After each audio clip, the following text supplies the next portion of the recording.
Hello my dear students, welcome back to my channel. तो आज हम करेंगे पार्ट 2 में characteristics of particles of matter. आपको याद होगा हमने पार्ट 1 में इस चैप्टर के फर्स्ट चैप्टर के पार्ट 1 में हमने फिजिकल नेचर ऑफ मैटर किया था। आई होप आपने वीडियो देखी होगी। एंड आज हम करेंगे इसका part 2 and will try to understand the characteristics of particles of matter. So let's start. अब इसमें जो पहला पॉइंट है वो है particles of matter have space between them. ये हमने पार्ट 1 में भी डिस्कस किया था कि जो भी पार्टिकल्स होते हैं, चाहे वो सॉलिड के हों, लिक्विड के हों या गैसेस के, स्पेस होती है उनके बीच में, राइट। और यही characteristics of particles of matter हम पढ़ने जा रहे हैं। पहली कैरेक्टरिस्टिक क्या है उसकी, जो पहला फीचर है कि particles of matter have space between them. उसका आप नोट डाउन कर लो, ये फर्स्ट कैरेक्टरिस्टिक्स है। अब इसमें हम इसको रीड करते हैं। I will try to understand. In activity 1.1, 1.2, we saw that the particles of sugar, salt, Dettol or potassium permanganate got evenly distributed in water. आपको याद होगा जो हमने एक्टिविटी 1.1 और 1.2 की थी, आपने देखा होगा उस एक्टिविटी में 1.1 में ये देखिए ये एक्टिविटी थी हमारी, और 1.2 में दोनों एक्टिविटीज़ जब हमने की थी तो हमने क्या समझा था कि जो भी पार्टिकल्स होते हैं वो इवनली डिस्ट्रीब्यूटेड हो जाते हैं वाटर में, पानी में बिल्कुल मिक्स हो जाते हैं, है ना। जैसे when we make tea, coffee और लेमोनेड, नींबू पानी आप बनाते हो ना, चाय बनाते हो या coffee, particles of one type of matter get into the spaces between the particles of the other. समझ में आया आपको ये point.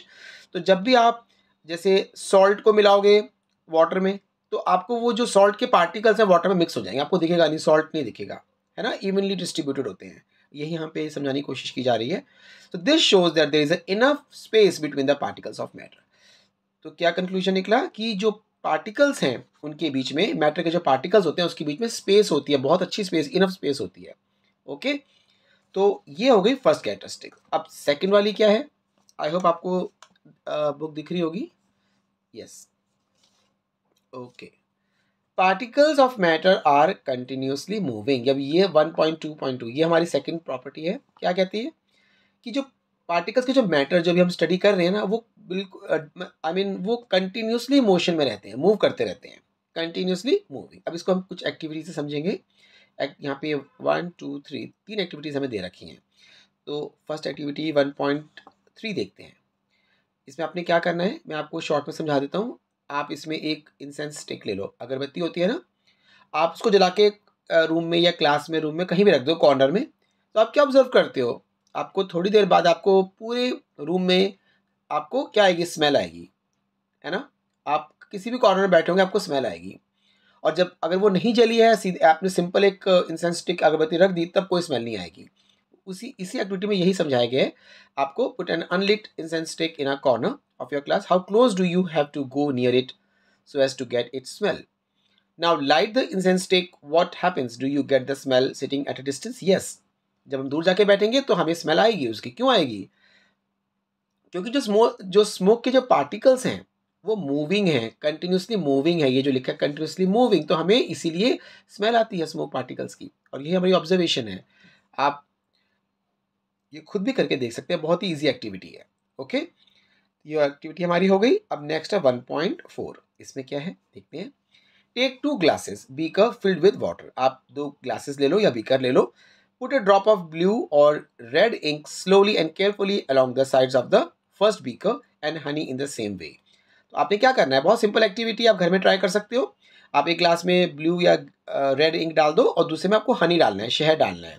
Leave them undisturbed in your house और in a corner of the class. ध्यान क्या रखना है, आपने उसको हिलाना नहीं है, अनडिस्टर्ब रखना है। और आप क्या देखोगे, कुछ क्वेश्चन है इसमें। पहला क्वेश्चन क्या है, what do you observe immediately after adding the ink drop. जैसे ही आप इसमें इंक ड्रॉप डालोगे आप क्या देखते हो, आप बताओ क्या ऑब्जर्व करते हो। यू विल फाइंड कि इंस्टेंटली वो जो कुछ सेकंड्स में ना वो इंक ड्रॉप पूरे ग्लास में आपको ब्लू कलर दिख जाएगा, ड्रॉप फैल जाएगी, right. Second one, what do you observe immediately after adding a drop of honey. अब हनी में क्या होगा, हनी में आपको पता है टाइम लगेगा थोड़ा, वो भी मिक्स होगा but it will take some time, maybe few minutes और कुछ आवर्स भी लग सकते हैं, राइट। हाउ मेनी आवर्स और days does it take for the colour of the ink to spread evenly throughout the water. अब ये पूछ रहा है कितना टाइम लगेगा इंक को डिस्ट्रीब्यूट होने में। तो आपको मालूम है इसका आंसर, फ्यू सेकेंड्स, राइट। और घंटे नहीं लगेंगे और कोई आवर्स नहीं लगेंगे, बहुत बहुत जल्दी डिजॉल्व हो जाएगा। आई होप आपको एक्टिविटी 1.4 समझ में आ गई होगी। ठीक है, ये भी आप ट्राई कर सकते हो। नेक्स्ट है 1.5। अब इसमें क्या है, ओके ये बहुत ईजी एक्टिविटी है, बहुत इंटरेस्टिंग है। आपने क्या करना है, drop a crystal of copper sulphate और a potassium permanganate into a glass. अब आपने इसमें कॉपर सल्फेट लेना है जिसका फॉर्मूला होता है CuSO4 और ये ब्लू कलर का होता है। ठीक है, या पोटेशियम परमैंगनेट ले लो जो लास्ट एक्टिविटी में भी हमने किया था। आपने क्या करना है, इसको आपने हॉट वाटर लेना है और एक कोल्ड वाटर लेना है, 2 वाटर लेने हैं। आपने उसमें ये क्रिस्टल्स डालने हैं। Do not stir the solution, आपको स्टिर नहीं करना, सोल्यूशन को हिलाना नहीं है, मिक्स भी नहीं करना है। Allow the crystals to settle at the bottom, और जो क्रिस्टल्स हैं वो अपने आप नीचे बैठ जाएंगे थोड़ी देर बाद। अब कुछ क्वेश्चंस हैं, क्या देखोगे आप इस एक्टिविटी से। What do you observe just above the solid crystal in the glass. आप देखेंगे कि आपके जो ग्लास में, जो ग्लास है उसके टॉप में आपको कुछ थ्रेड लाइक स्ट्रक्चर्स नजर आएंगे, ऊपर ब्लू थ्रेड्स नजर आएंगे। ठीक है, what happens as a time pass, और कुछ टाइम के बाद आपको क्या नजर आएगा, जैसे ये करते रहेंगे आप, वो मिक्स होने स्टार्ट हो जाएंगे पानी में crystals. What does this suggest about the particles of solid and liquid, क्या सजेस्ट कर रहा है ये एक्टिविटी, आप बताओ। इट्स वेरी इजी, जो अभी हमने टॉपिक पढ़ा था कि कंटिन्यूसली मूविंग, वो जो पार्टिकल्स हैं either of copper sulfate or potassium permanganate, they have the tendency to mix, तो वो मिक्स हो जाएंगे पानी में। what does this activity what does this suggest about the particles of solid and liquid। अब solid and liquid, क्या आपको इनकी पार्टिकल्स की कैरेक्टरिस्टिक्स के बारे में पता लगता है। देखो देखो स्टूडेंट्स, इसमें जो सॉलिड के हैं पार्टिकल्स, वो थोड़ा टाइम, उनके बीच में जो स्पेस होती है ना वो बहुत कम होती है, लेकिन लिक्विड में स्पेस थोड़ी ज़्यादा होती है। ये आपने देखा होगा ना, गैस में और ज़्यादा होती है। ठीक है, does the rate of mixing change with the temperature, why and how. बिल्कुल, जैसे आप टेम्परेचर बढ़ा दोगे, ज़्यादा हॉट वाटर होगा तो जल्दी मिक्सिंग होगी उसमें, it will take less time. Rate of mixing high होगा अगर आप उसको आप अगर हीट करेंगे या टेम्परेचर ज़्यादा देंगे। Okay, so from the above 3 activities 1.3, 1.4 and 1.5 we conclude. अब ये तीनों एक्टिविटी जो हमने करी है ना, इस समय क्या कंक्लूजन निकाला है, बताओ आप।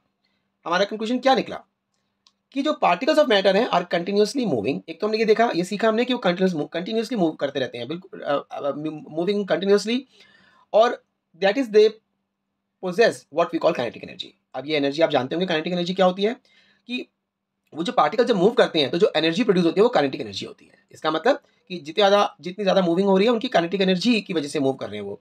As the temperature rises particles move fast, और जैसे आप टेम्परेचर इंक्रीज करोगे तो पार्टिकल्स भी फास्ट हो जाएंगे। So we can say that with increase in temperature the kinetic energy of the particles also increases. तो क्या कंक्लूजन निकाला कि अगर हम टेम्परेचर बढ़ाएंगे तो काइनेटिक एनर्जी भी जो पार्टिकल्स की इंक्रीज करेगी। In above 3 activity we observe that the particles of matter intermix on their own with each other. और हमने ये भी देखा कि जो पार्टिकल्स के, जो मैटर के पार्टिकल्स हैं वो मिक्स हो जाते हैं, इंटरमिक्स हो जाते हैं, और इसी इंटरमिक्सिंग को हम, एक न्यू टर्म है हमारे पास, क्या बोलते हैं, डिफ्यूजन। इसकी डेफिनेशन भी देख लो आप। So this intermixing of particles of 2 different types of matter on their own is called diffusion. तो ये जो इंटरमिक्सिंग ऑफ पार्टिकल्स होता है ना, 2 टाइप्स के मैटर का, इसी को हम कहते हैं डिफ्यूजन। ओके, इसकी डेफिनेशन भी आपको मिल गई। We also observe that on heating diffusion become fast, और जैसे हम हीटिंग बढ़ाएंगे डिफ्यूजन भी फास्ट हो जाएगा। ओके स्टूडेंट्स, तो हमने 2 कैरेक्टरिस्टिक्स तो पढ़ ली। पहली कौन सी थी, particles of matter have space between them, और दूसरी particles of matter are continuously moving. अब वेरी इंपॉर्टेंट थर्ड एक्टिविटी, और ये एक्टिविटी बहुत इजी है, आप अपने क्लासरूम में कर सकते हो अपने फ्रेंड्स के साथ। Particles of matter attract each other. ये जो थर्ड एक्टिविटी है हमें क्या बता रही है कि जो पार्टिकल्स के जो मैटर होते हैं ये आपस में भी अट्रैक्ट करते हैं दूसरे को। कैसे करते हैं, चलो ये सिंपल सी क्लासरूम एक्टिविटी है, ये करते हैं। इसमें आपको क्या करना है, आपको 4 ग्रुप्स बनाने हैं। एक ग्रुप में तो आप जैसे आप देख रहे हो इस पिक्चर में, ऐसे खड़े हो जाओ, सबके हाथ पकड़ के ऐसे एक दूसरे के, राइट। सेकंड में क्या करना कि आपने एक दूसरे के हैंड्स को पकड़ना है, एक दूसरे के हाथों को पकड़ना है। और थर्ड ग्रुप में आपने क्या करना है, उनके फिंगर्स से, जो फिंगर टिप्स है ना, आपस में जैसे ऐसे करके सबको ऐसे ज्वाइन करना है आपस में। ये 3 ग्रुप्स हो गए। और फोर्थ ग्रुप का काम क्या है भाई, जाके उसको ब्रेक करो। कौन उसको ब्रेक, कौन सा ग्रुप इजीली ब्रेक हो जाएगा, आपको ये देखना है। फोर्थ ग्रुप का ये काम है। तो आप क्या देखोगे, which group was the easiest to break and why.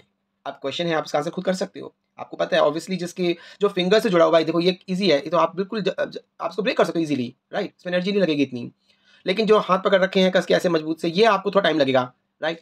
So if we consider, यहाँ पे हैं हम, if we consider each student as a particle of matter, then in each group of the particles held each other, in which group of the particles held each other with the maximum force।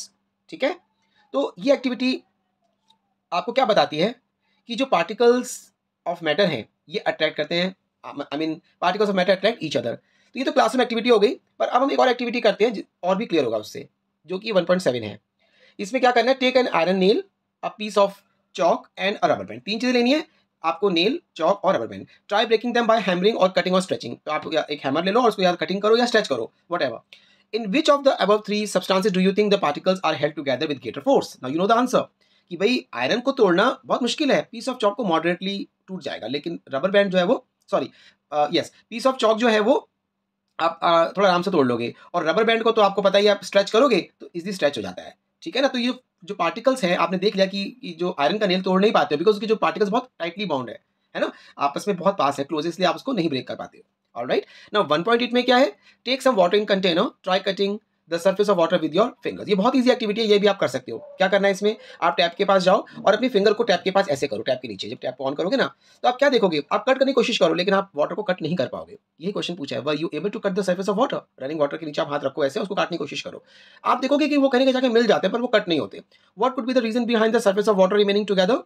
What's the reason? Reason is, जो water के particles tight आपस में एक दूसरे को attract करते हैं, इसलिए वो दूर नहीं जाते। आप काट नहीं पाते हो, आप एक जैसे आप एक सॉलिड को काट देते हो 2 पीसेस में, लेकिन वाटर को नहीं काट पाते, बिकॉज उसके जो पार्टिकल्स हैं वो एक दूसरे को अट्रैक्शन है उनमें। इन अबव 3 एक्टिविटीज, ये तीनों एक्टिविटीज हमने क्या देखा, क्या सीखा, particles of matter have force acting between them, this force keeps the particles together, the strength of this force of attraction varies from one kind of matter to the another. तो हमने ये सीखा कि जो पार्टिकल्स ऑफ मैटर, उनके बीच में एक force होती है आपस में, जो पार्टिकल्स के बीच में, जिसकी वजह से वो टाइटली क्लोज रहते हैं एक दूसरे के, ठीक है। तो स्टूडेंट्स नेक्स्ट ये हमारे इंटेक्स्ट क्वेश्चंस हैं, इसको हम बाद में करेंगे। तो पार्ट 3 में हम करेंगे स्टेट्स ऑफ मैटर स्टार्ट करेंगे। आज जितना ही मैंने कराया प्लीज को रिवाइज करो, इसके नोट्स बनाओ, और any if you have any question, any doubt, please comment me, ठीक है, आप मुझे कमेंट करें, I will try to answer your questions. Meet you in the next video, thank you so much.